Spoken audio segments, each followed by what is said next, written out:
let's say somebody has a liquidity event that could be through their business, through an investment that they make. Hopefully here in crypto, we're going to see some of that. We've already seen a little bit of it.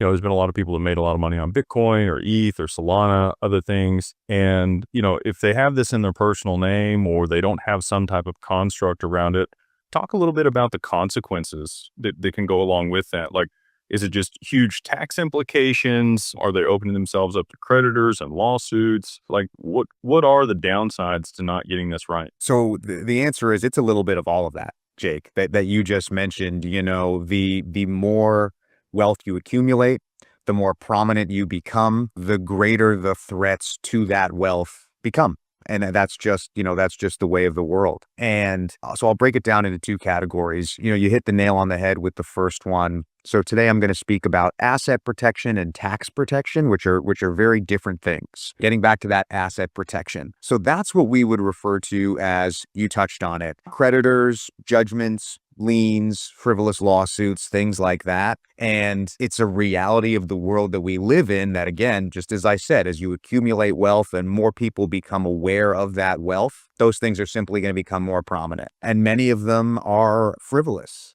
And the reality is, even if they are frivolous, they can have a huge impact on a family, not just hitting their wallet and hitting their balance sheet, but the stress and the time and the energy and the resources that can come from a process like that. The other most detrimental piece is taxation, is what you just said. And what we find, because most people, particularly people with wealth, they're working with a CPA on a year-to-year basis, and they're getting advice more or less of how they can kind of keep their tax bill in line on a year-to-year basis.